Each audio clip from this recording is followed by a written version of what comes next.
come on board to share a little bit about sound. I'm going to actually share parts of the presentation that I gave at the Soul Summit last September. So I'll be sharing my PowerPoint, kind of zipping through that a little bit. I had a little bit more time there, so I'll skip over some things, but be sure and include those things that are important today. So my talk will be a little bit about the history of sound and how sacred geometry really fits in with all of this, and how really understanding how things are tying back to the ancient world, and it's sort of coming full circle, and through science and our understandings and archaeology, there's sacred acoustics. We're really finding out that, all of these things have been around for billions of years since the beginning of time, and how we can connect back in to the one. So I'm going to go ahead and see if I can successfully share my... Perfect. Okay, perfect. All right, great.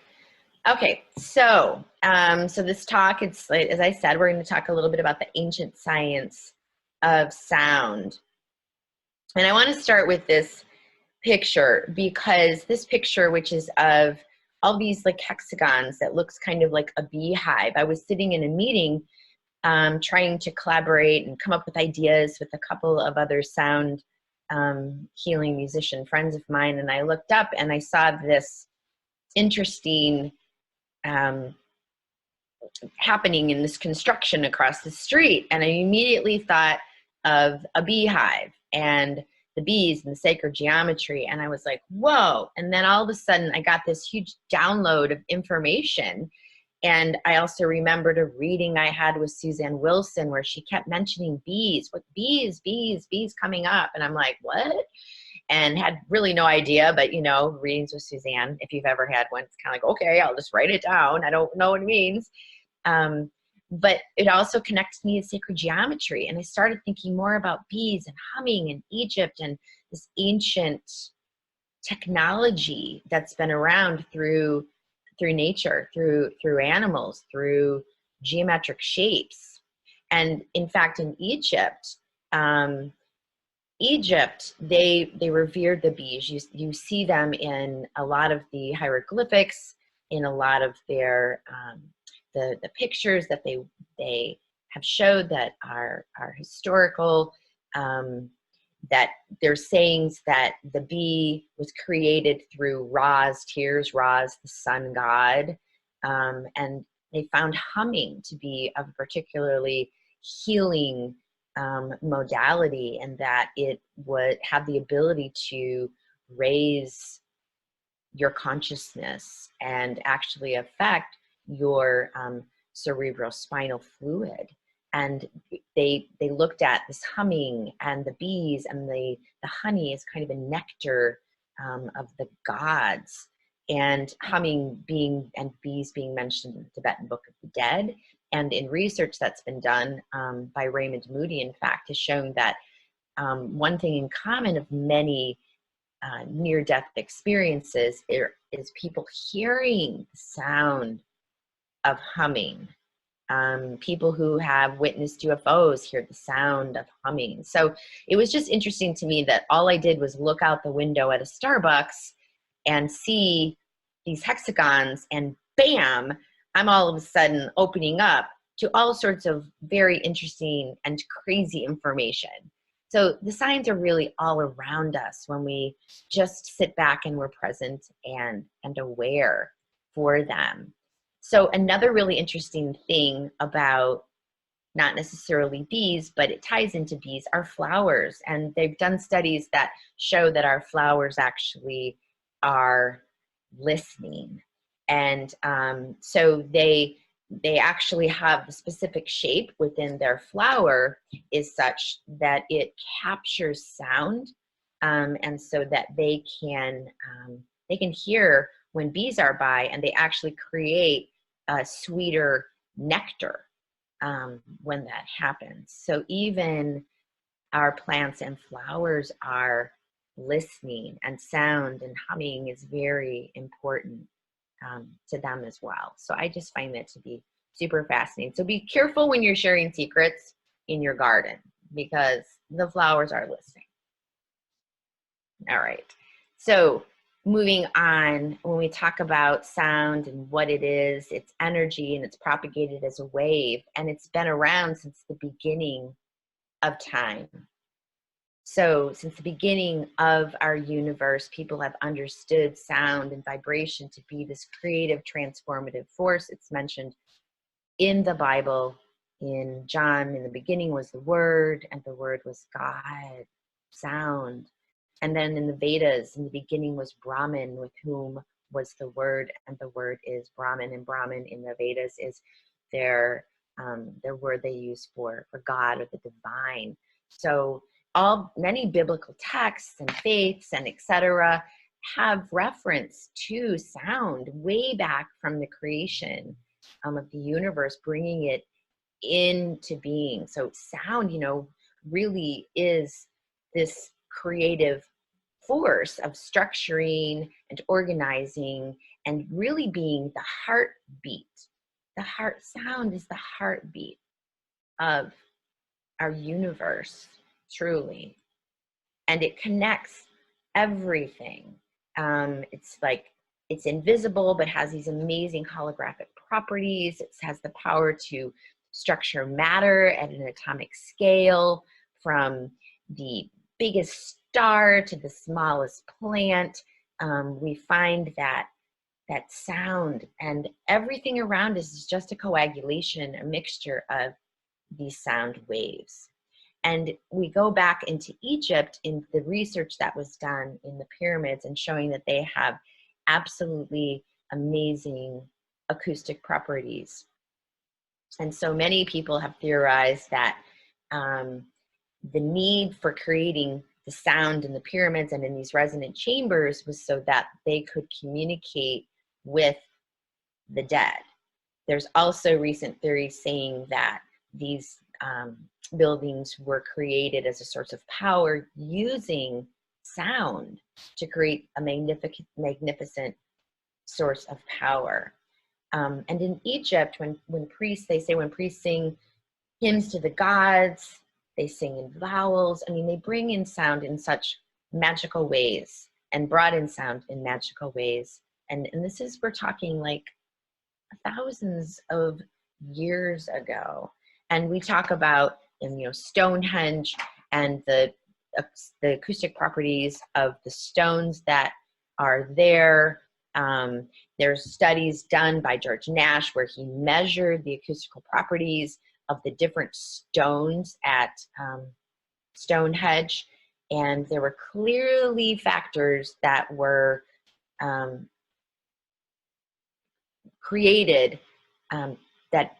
factors that they had to create these stones and give them specific properties that created specific notes. So we wonder if there is this ancient, symphony going on when they played all of those big stones in Stonehenge. So even these older megalithic sites, we're talking 4,000 BC, 3600 BC, where these sites are older than Stonehenge, they also contained different properties that were related to sound. And as if you also take notice, there's also, as we can see, some more of these sacred geometric circles. And this was, like I said, 3600 BC, older than what we find Stonehenge to be.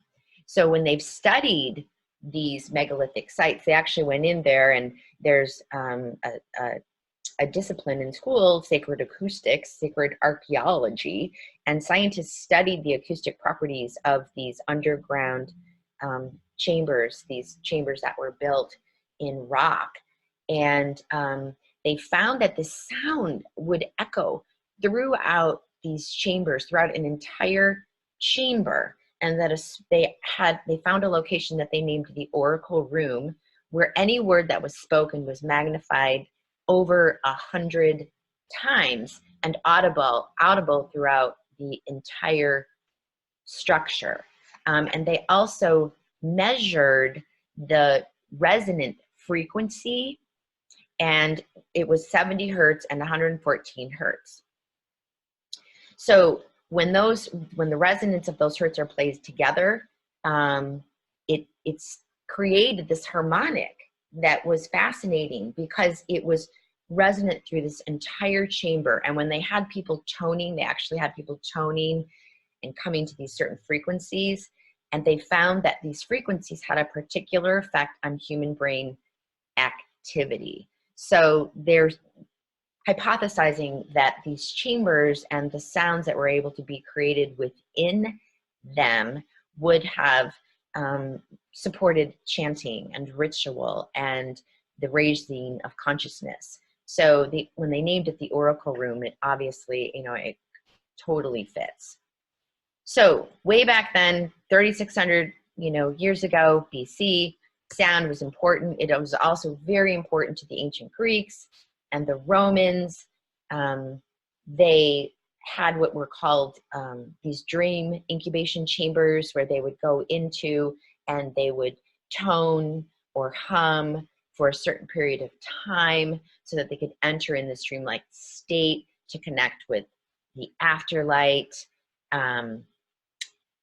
It was just a fascinating thing back then, especially when we look at Hippocrates and we look at the symbol for our medicine that goes way back then, the symbol of the snake also being very important, not only symbolically, but also for the sound that it made, which was also used in the dream incubation chamber that I talked about earlier. So way back then, they were using sound in amazing and incredible ways. And then, of course, we have Pythagoras, who was the ancient Greek philosopher, teacher, traveler, and he lived in the 6th century, and he was basically the founder of our current modern Western music. But he really believed that the diatonic scale was the mathematical representation of music, and that all of life was a symphony of musical notes. And it's just fascinating to me that way back then, they really saw and knew intuitively this harmony created within our world, this oneness created within our world. And they tuned, pun intended, tuned into that through frequency and vibration.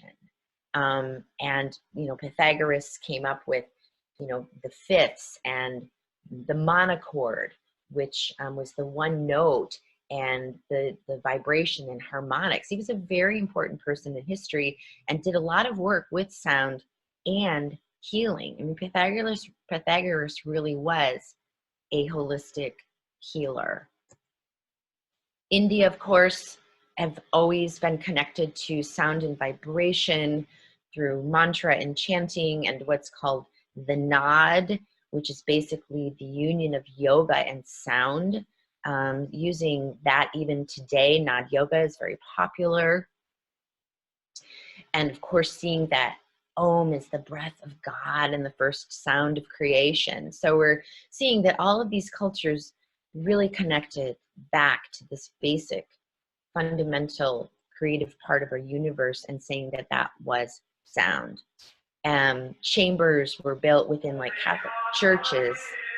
I don't know if you guys can hear that, but the sounds of the chanting and the way that they built these Catholic churches and temples allowed for a perfect resonance to connect with the divine in prayer and through music and chant.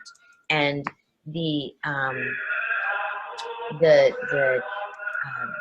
Benedictines, the monks, their prayer has been shown to create changes within the brain waves and an ability to connect to this supreme, this mystic, this consciousness beyond through chanting and music.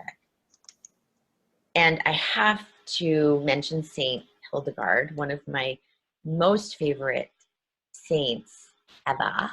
She was, oh my gosh, she was a mystic. She was a psychic. She was a Benedictine abbess. She was proficient in philosophy and musical composition and herbs and cosmology. I mean, she was like this modern woman saint, and she made significant changes in the role of women when it came to Catholicism, not only Catholicism, but really the woman's place through history, and how important their thought was in coordination with also the male part. She really saw this yin and this yang and the blending of male and female energies through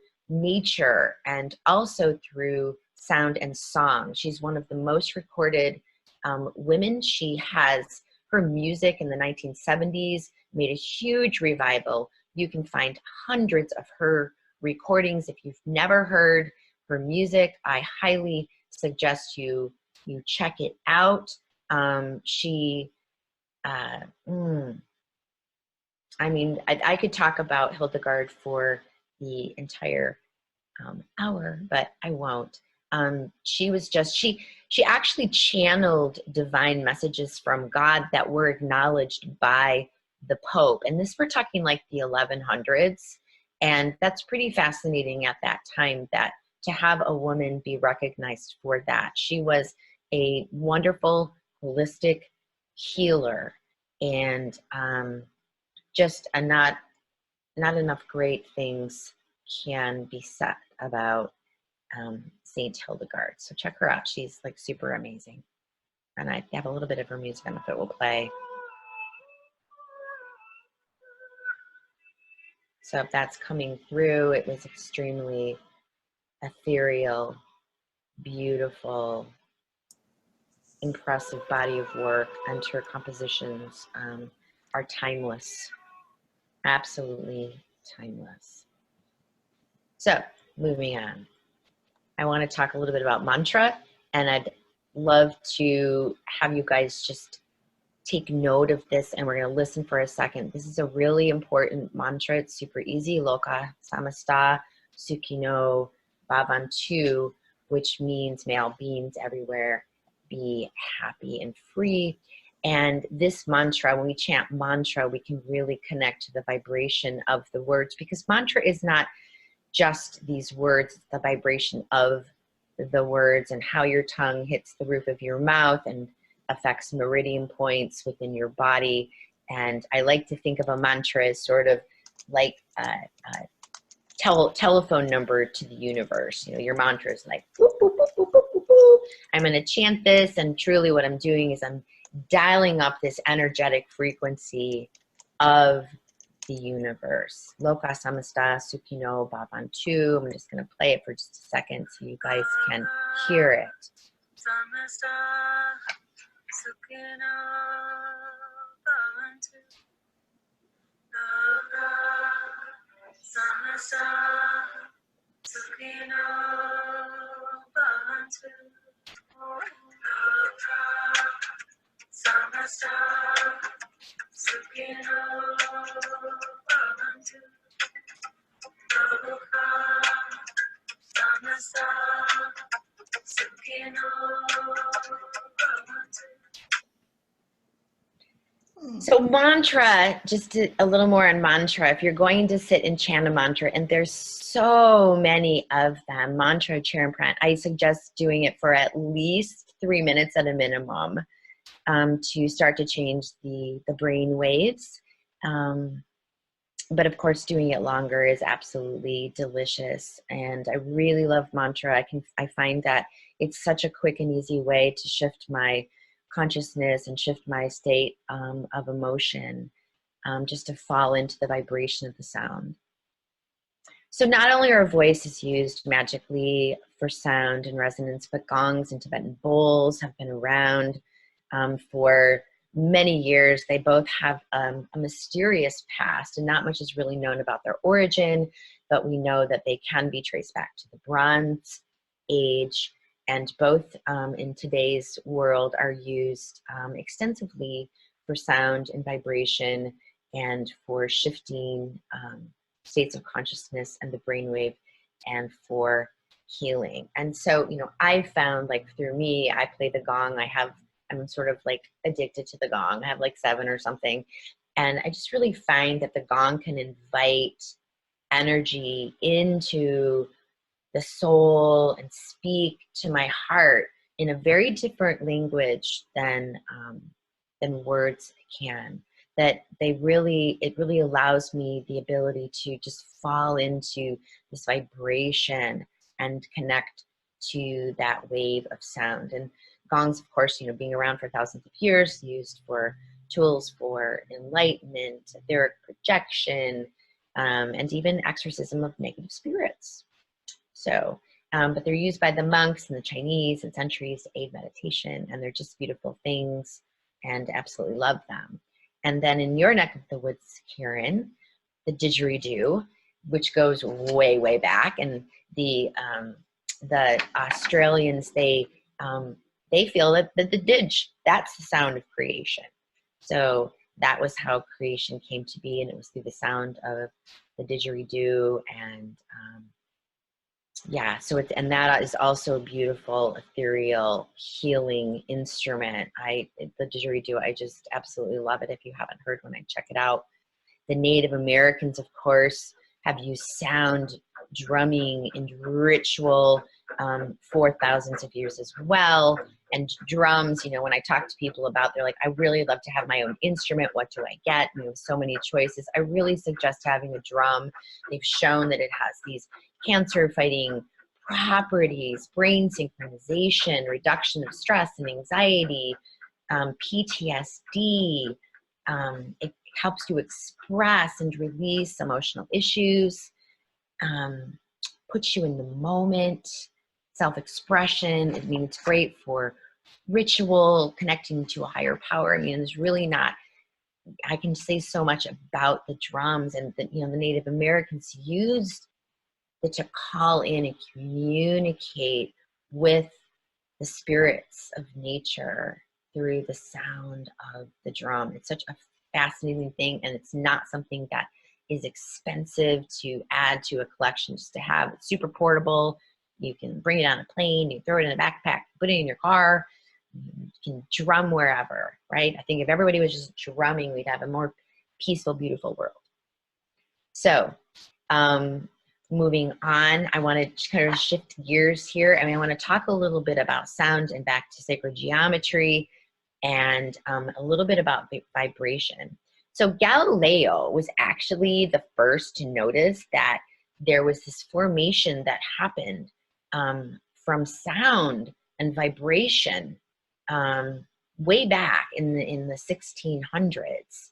But it wasn't until a guy named Ernst Chladni, who, he was a better marketer than Galileo, so he was able to get the word out. But Galileo was first, so, you know, heads up, or high five to Galileo on that. But Chladni created these plates, and these Chladni plates created, he put sand on top of them and then vibrated them with a violin bow. And he was finding that all of these really interesting geometric formations were happening.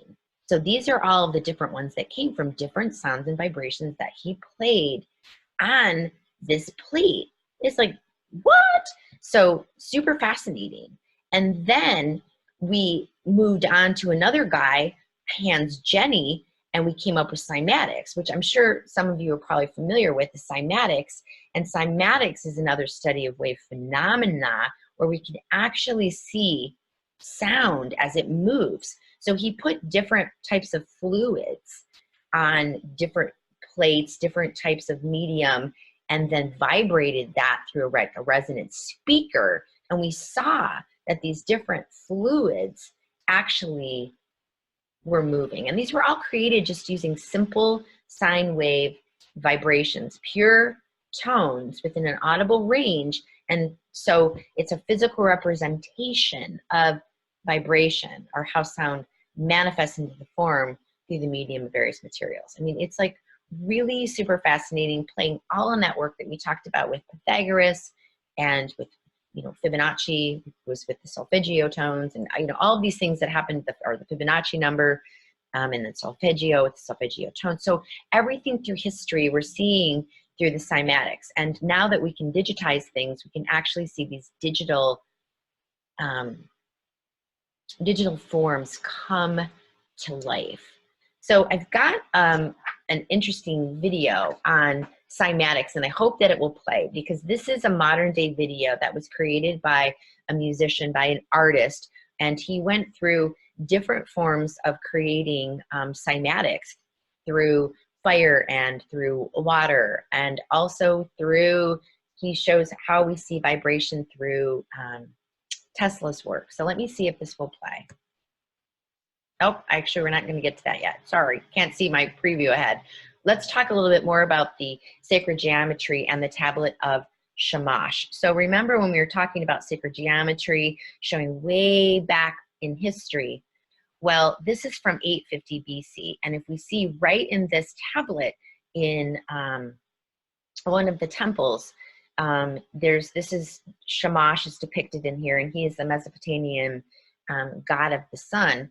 But this solar disk right here, this is a cymatic frequency. It produced 3,825 hertz. But it's interesting that the symbol that is in this temple from 850 BC or whatever resembles a cymatic symbol. So I just wonder, like, how did they know that? You know, how did they figure that out? I mean, it just, to me, creates all sorts of like questions throughout history. And we go on to another chapel, the Roslin Chapel. Some of you may have heard it. There's this mythology, is that where the Holy Grail is hidden, in this chapel, where there was this guy, Thomas Mitchell, who did a bunch of study in this chapel and found more of these crazy symbols. And when he studied these symbols, he came up with what was called the music of the cubes. So he took these symbols and he translated them into tones, and it composed like a song. And these are like these symbols that are carved in this ancient chapel. So again, here we have the sacred geometry, the cymatics, going way back into history, and it connected again to some of these sacred buildings. So it just, again, it's like, oh yeah, they knew. It was us who didn't know, right? They knew way back then, and we're now coming back into this and awakening our consciousness of understanding. It's time now to remember. Hold on just a second. Okay, so there's more. Saturn. This is Saturn, one that there is a hexagon in Saturn, what they have been able to take a picture of, that is moving and creates. Remember back at the very beginning, looking out the window from Starbucks, seeing these hexagons that are being used in construction in a brand new building, and here's this planet on Saturn that has spinning hexagon, one of its moons. It's just fascinating to me that this is actually occurring on one of our planets and creating more of this amazing sacred geometry. And then, of course, we all know this handsome devil who has, through time, talked to us about energy, frequency, and vibration. Nikola Tesla. Okay, so now I'm going to try and show the movie.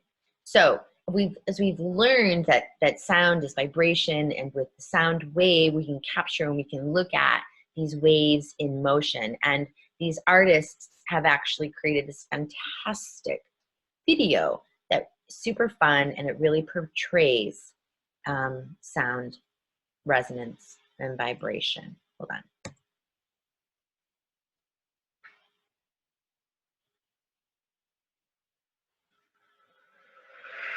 The film you're about to see has no characters. Spare a little of your imagination. It is a film to describe to you the effect of cymatic frequencies from that earth.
Everything owes its existence solely, completely to sound.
All right, so I love that video so much.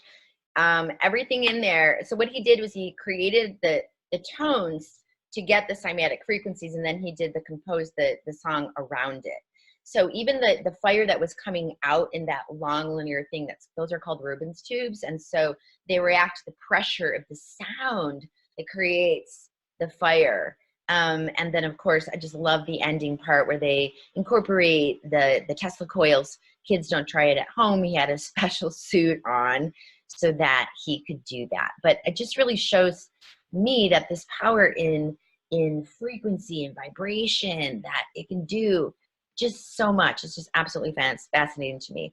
So, modern day healers, Mitch Gaynor, who is no longer with us, he mainly used Tibetan bowls with his patients. He had an amazing amount of success, and accepting, that sound is vibration, and we know that vibration touches every part of our physical being, then we can understand that sound is not only heard through our ears, but through every cell in our bodies.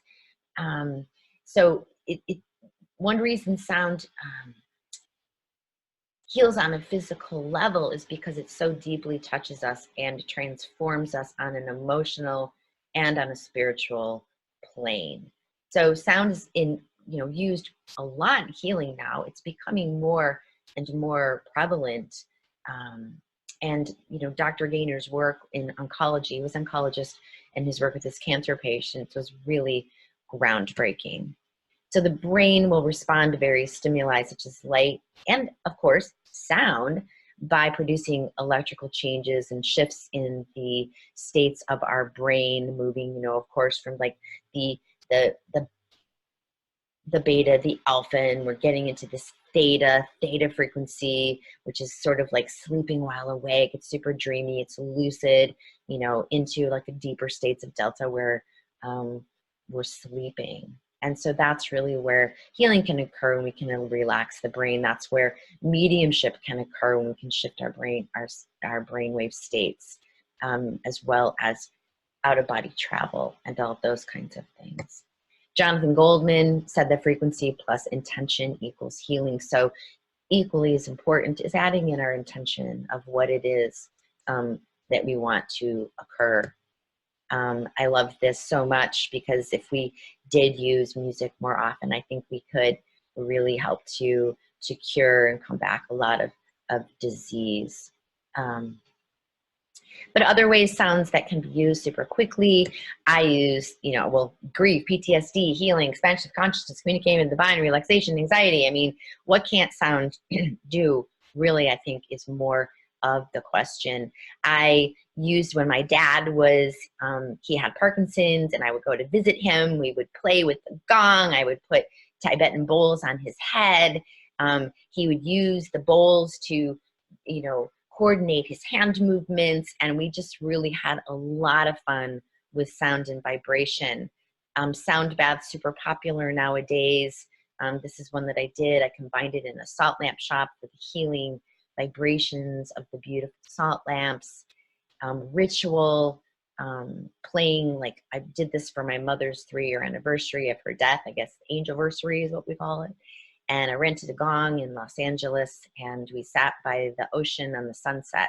And I really felt just this magical connection to her that night. So it was super great.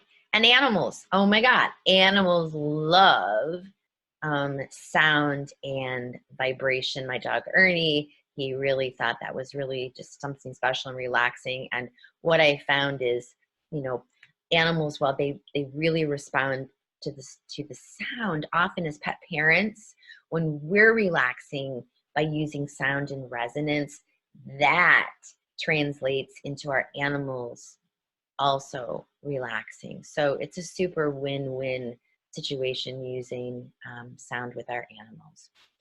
Joe, I'm just going to zip through this really quick, but toning is a beautiful exercise you can do on your own for healing. Just by toning, the sound of ah can generate this feeling of peace and compassion, drop you down into your heart space. Ah is a sacred seed syllable. It's really connected, as I said, to our hearts, opening up to the heart chakra. As a personal practice, you can just sit at home and just tone ah. I really like to do it in the shower. It's like my own personal resonant chamber in my home. And you can just really get the vibration at whatever frequency you feel resonant with, your soul note. It's a beautiful thing. And as we talked about earlier, humming, back to the beginning, back to the bee, humming has also been shown to be extremely healing. It's super easy. It's super easy to do. You've got your hum with you no matter where you go or what you do. The one thing I will say about humming is, well, humming is very calming, and it really can bring you down. It can really bring you down into your heart. You can find it to be very healing for yourself. Studies have shown that if you're humming, the people around you, if they're not humming, they don't enter in that same sort of relaxation. In fact, find it kind of annoying. So when you hum, make sure that you're in an environment where it's either quiet and you're alone, or you're humming along with like everybody else with you. So it's maybe not something you do in public. But there's a special breath called Brahmari Pranayam. And this I teach to my students. I teach to my one-on-one sound healing clients. It's super healing. It's super easy. You're simply blocking off the ears and resting the hands on the head. You can cover your eyes if you wish. But what you're basically doing is you're closing the senses off, so that when you do hum, it's bringing the sound within. It's bringing the sound within. Yeah, great, Karen. I see you trying it. So when you close the ears off and you begin to hum, and the lips are just barely closed, and it's like you're making an om or an m sound through the lips, with the eyes closed. So you do this for as long as you can, and then inhale and continue. And I would suggest doing it for 3 to 5 minutes. You can do it up to 20, but you will really find that when you do this practice, it's going to completely elevate the practice of humming as a healing modality, because you are going to drop down. And so what I suggest to people too when they're doing this is not to set a timer to try and listen to, but get something like a vibration on your phone that you can set next to your leg or something like that, so that you're not continually looking at your clock to see how much longer you have, and you can completely drop in to this practice. Trust me, I'd love you to try it, because it really, really does work and has found to have a lot of amazing healing properties associated with it. So that is it, you guys. I zipped through that fast as I could so we can go to questions. And I really want to thank you so much. This is my dog Ernie. He follows me around. He's in spirit, but he is definitely not gone. This bond of love has never been broken, for sure. So I'm going to switch this off now, and I'm going to come back and see what kind of questions we have, and let's have a discussion. So, boop. Oh, got a little Kebmo song and this, so all right, stop. All right, and here I am. Yay! All right, do we have questions? That was fantastic, Gretchen. Absolutely fantastic. Oh, thank you. I might just ask the first question, if I may, until I find where our questions start and end. Are the tombs in Egypt acoustically perfect, like, you know, caves are acoustically perfect? Yes, they have done. Now, I mean, part of the problem is there's been some damage to some of the areas. So Sure. you're not getting like the exact perfect structure, but in those areas where they have been able to recreate it, there's the acoustics there is absolutely fascinating, and the tones that are created create some really wonderful cymatic frequencies as well. Okay, wonderful. Thank you. Is that I can't remember the source, but in afterlife, human concerts, musical concerts, cause huge and wonderful buildings of color and light to appear above the musicians. So much so that sometimes concert orchestras are held in depressions in the ground, so the audience sees almost only the huge and marvelous color displays. Do you have any comments on that, Gretchen? Have you had any experience about that or any knowledge of that? Precisely four sounds, which then thereafter the Big Bang came. That's what he. Well, I'm going to have to say I agree with that, and there's actually been they were able to recreate the sound of the Big Bang. So it was a very low bass sound. You can actually hear the recording. You can find it on the internet. I can like search for it and send it to like the Zoom group or whatever. But there truly was, like, for reals, a sound and vibration that was captured of the Big Bang. And so oh yeah, that sound that's echoing around the universe right now. Yes. The one that was spotted by those guys in Princeton with their radio telescope. Yes, yes. Yeah, yeah. And there was a guy named John Kramer at the University of Washington who recreated this sound so that we could hear it, because it was actually this very low bass sound that wasn't necessarily audible to us. So he boosted the frequency so that we could actually tune in to what this sounded like. But I have, and I've no doubt that sound and music was part of how things came into being.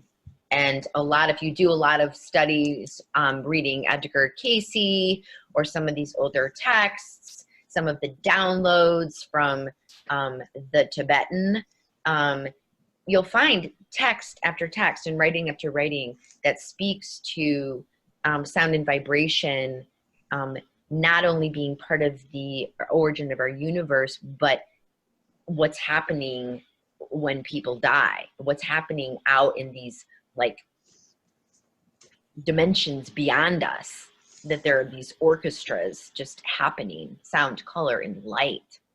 Does that answer? I'm not sure if you had a question or just wanted my comment. I was after your comments and whether you'd had any experience on that, and that's pretty good. So it's a yes, basically. Yeah, well, I mean, it's just about this concept of fire. You said that they were affecting the fire and making it rise up. So I was wondering if possibly it could be used, sound could be used in fighting the fires that we don't want.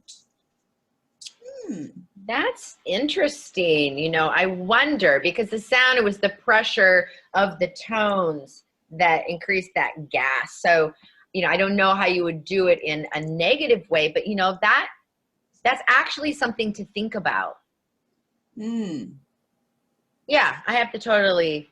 Oh yeah, the guy's hoodie in the video, is that what you were talking about? Yeah. Well, you know, you got it. These millennials, they're so dramatic. Oh, you're funny. Okay, I love that, Sheila, though. I'm actually looking to see. I'm sure that something like that, like a subsonic sound. I can't believe they haven't like at least thought of that. Right? I wonder, maybe they have. Who knows? Like Charles said, we wouldn't want to increase it. No, of course not. No, but that's fascinating to think about, because fire.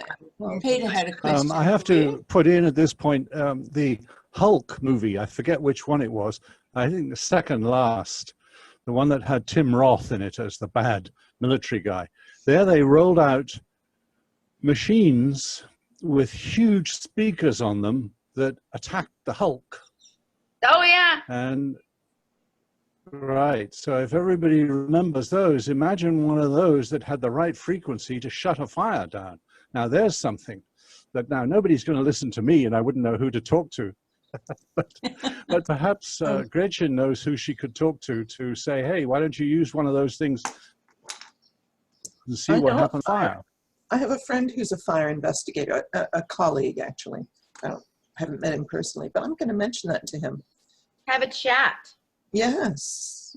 I like that a lot. Yeah, you know, I mean, when you bring up sound as to fighting, you know, like the Hulk, there's actually some sci-fi movie where they used sound as a weapon, you know, so it can be used, you know, not only for like amazing, excellent things, but, you know, like with everything, people can seem to find a way to use it negatively, right? Yeah. So, like they did recently, they found out that the diplomats, I think it was, they were having physical problems, and they traced it back to a sound that was being played into the office malevolently. I wondered, we talked about the Big Bang and the sounds that were around then. Would that have been around about 7 cycles a second, you know? You were like referring to like the Schumann resonance? Yeah. I don't know. They had to boost its frequency, like I'm looking at my notes, it was 100 septillion times. So, but that's interesting. It very well could be, because the Schumann resonance has been recorded as the sound of our Earth. But when we're talking about like the creation, the Big Bang, that's the creation of the entire universe. So it's hard to say. I would think, you know, and I can't say this for sure, but of course not. Thinking about it would be different, and that our Earth is unique with its own vibration. Yeah, I've heard that sometimes, like someone else was saying there, that people feel ill in offices or something like that, and quite often it can be traced to somewhere around about that frequency from a fan somewhere down in some trunking that's making it vibrate, and by the time it gets to the office it's very, very low frequency, and it can affect the human body, you know, which ties up the weapon scenario that you were saying as well. Yes. That's frequency. Yeah. Okay. Sure. I just had a comment about the last guide dog I had was a yellow lab, and she was pretty mellow. And, you know, they told us at the guide dog school to expose them to things in your life, you know, slowly and get them used to it and all that. And within the first, say, week that I had her home, I took her to a drumming circle. And she like just completely relaxed into it and fell asleep and snored and everything. Oh my God. Nobody could believe it. Perfect, Lori. Of course you would do that. And that's just amazing. Sorry, was that me, Karen? Yes, darling, yeah. Oh, yeah, no, it was just when you were saying you could use sound for good and bad, I suppose is what it was happening. I was typing. I was just brought up that soldiers with their marching have to break stride, in essence, crossing a bridge, and it's nice to see Giles confirm that I'm right there, because it can actually make the bridge unstable and destroy them. Oh yeah, absolutely. I mean, and you think about like, you know, how they use sound to break up kidney stones. Yes. Right? So yeah, it's fascinating. I love that. I'm glad that they knew to do that. Yes, I guess they learned the hard way. I know, that's what I was just thinking. It sets up a resonance frequency. Sets up a resonance frequency, that's what it does.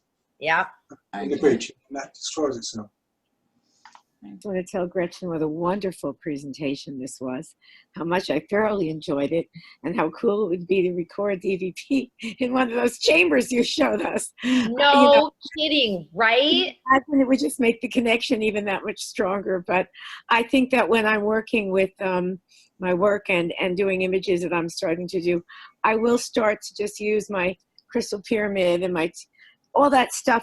Just keep incorporating things more, because I think it can enhance communication. I use them for protection, but now, you know, you've tipped off some thinking in terms of, you know, using them to enhance your reception. Oh my God, you totally, I have done so many experiments over the years with EVP, with like my gongs, you know, because I've heard them like talk to me. It's nice that I can say that to this group.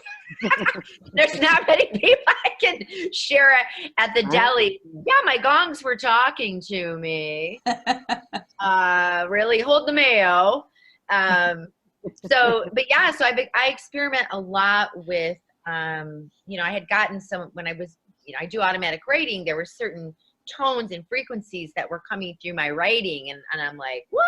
So I just love the fact that it continues to evolve and connect to like what I do, right?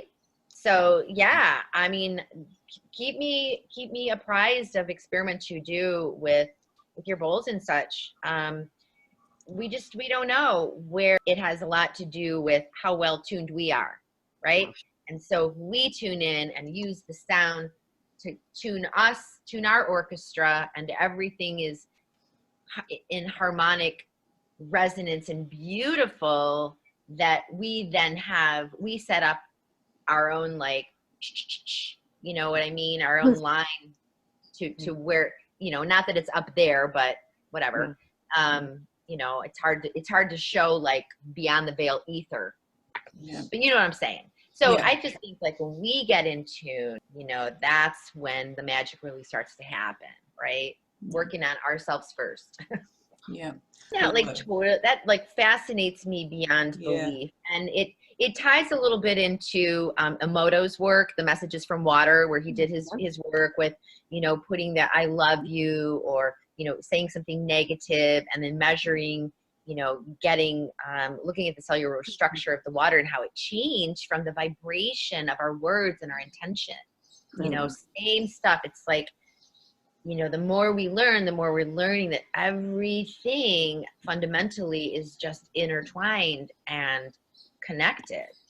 Contraptions where I can hear the sound of plants. Yeah. So I can put it on different plants, and actually like super quick. So the one contraption I ended up trying it out. It was kind of late at night. It was like 11 o'clock. So it's dark, right? And I'm sitting there and have it hooked up to my plants, and, you know, and all of a sudden it's like, it's changing and it's shifting, and I'm sitting there alone in my house, and I'm like, oh my God, my freaking plants are alive. Now we know they're alive, right? Yeah. But I mean, I was like, they're like really alive. It's kind of creeping me out. And where do I put them when I go to bed? You know, like, I don't know, just, you know, really, really, really understanding that there's this consciousness for a moment, kind of like, you know, I watch too much sci-fi probably, you know, when plants take over the world or something. So anyway, but it's fascinating to hear the vibrations that these plants give off, and the fact that they can evolve. They can evolve and match different sound and frequency, which is pretty dang cool. That's Karen Montague.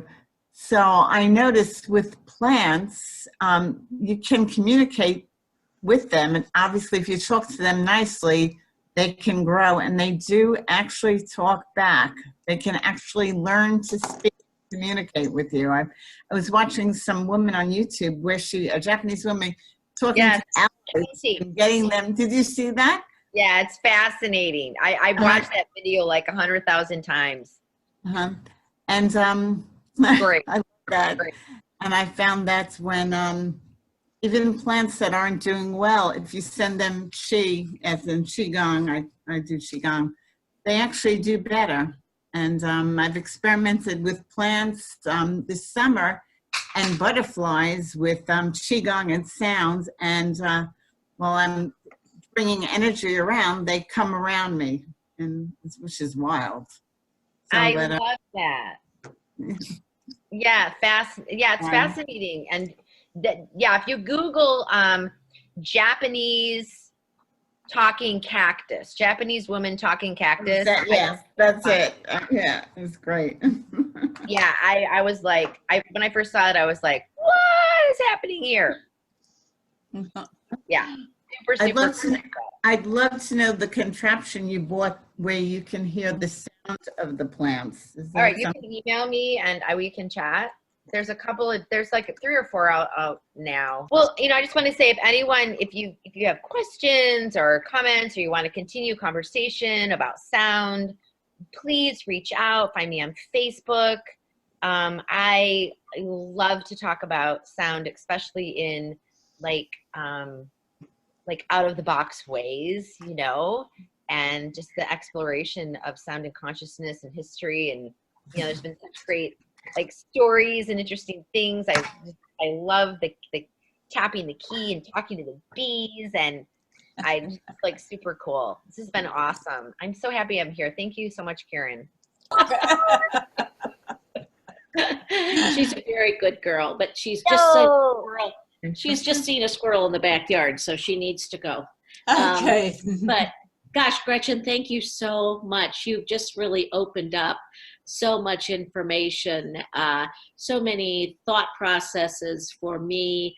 I did actually get to see your presentation before, so I'm really glad to be able to see it again now. The one thing that I thought about when you first talked about it, and again this time, was all the shapes that come and all the sacred geometry. And I think about quilts this time of year in Northeastern Ohio especially, and all the shapes that are coming from that, and whether those actually came from the sound that you were talking about as well, and how those kind of resonate with people. So you've opened up such a lot of information for all of us. Thank you so much for providing all of this great content for us. And it was so well done. You did such a great job. Thank you so much.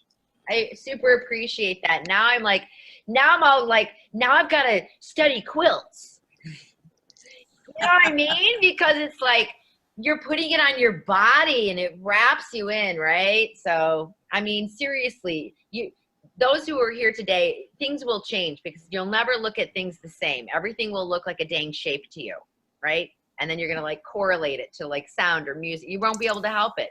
It just like expands your world. I wanted to say how informative that was, how fascinating it is.